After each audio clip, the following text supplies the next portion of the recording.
Liner de Skynyrd, Sweet Home Alabama. Elle vient d'entrer en studio, la fameuse Aurore dont je vous parlais il y a quelques minutes. Bienvenue Aurore parmi nous. Bonjour. C'est la dernière de la semaine, alors est-ce que tu as respecté la tradition? Est-ce que tu vas répondre à une question existentielle aujourd'hui? Oh que oui. Oh que oui, eh bien je te cède la place.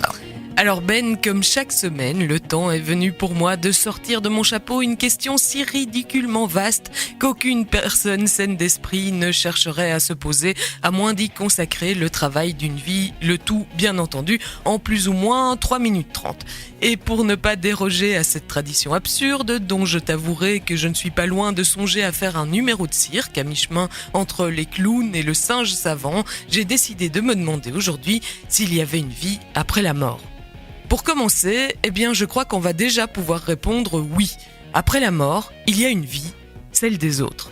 Comme quoi, on en fait toujours toute une montagne de ces questions existentielles, mais tu vois que ce n'est pas si compliqué finalement. Bon, bien sûr, tu vas me dire qu'en fait, c'est pas vraiment ça que vise la question et que ma réponse ressemble plus à une pirouette qu'à quelque chose de satisfaisant. Je sais que dès qu'on entend parler de cette question, on a immédiatement tendance à penser réincarnation, paradis, enfer, fusion holistique des esprits et immortalité de l'âme. Pourtant, au-delà du trait humoristique, ma réponse pourrait receler plus de sens qu'il n'y paraît. Si elle laisse en effet de côté toute l'imagerie haute en couleurs des diverses religions et spiritualités, elle n'en saisit pas moins pour autant la profondeur et la complexité. Car que l'on croit en un après ou pas du tout, nous pouvons tous nous retrouver sur le fait que le décès d'un individu non seulement ne marque pas la fin de toute chose, mais s'accompagne aussi, pour ceux qui restent, d'un processus d'intériorisation et de perpétuation d'une forme d'héritage dont la responsabilité leur revient désormais. Par conséquent, la vie des autres ne constitue-t-elle pas une forme d'immortalité pour chacun d'entre nous au même titre que le cycle organique pour notre corps ? Tu pourras trouver cette idée injuste, puisque cela te rend finalement entièrement dépendant de ce que tes proches penseront de toi.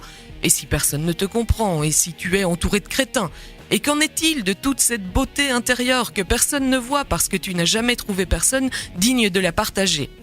En même temps, si tu gardes tant de beauté pour toi tout seul, penses-tu vraiment que cela te rendrait plus digne d'une quelconque forme d'immortalité ? Ceci dit cependant, et au risque de compromettre toute possibilité de réponse définitive, et donc l'ensemble de cette chronique, nous ne pouvons exclure totalement l'idée d'un scénario à la Schrödinger et nous demander si, au même titre que son fameux chat, les autres seront bien vivants si nous ne sommes plus là pour le voir, ou bien s'ils disparaîtront avec nous, ou bien un peu des deux. Ou bien. Oh, quelle question casse la tête dès le vendredi matin. On va pouvoir y réfléchir tout le week-end. Voilà un beau programme. Merci à toi. À très bientôt, oui. Sur notre antenne. Et puis pour le reste, écoute bien la musique de Buzz Radio tout au long de la journée, comme tous les auditeurs et auditrices d'ailleurs de Buzz Radio. Évidemment. Bonne journée à toi. Bonne journée. Oh bizarre, AMC ou bien encore Warlus, c'est ce qui nous attend sur Buzz Radio.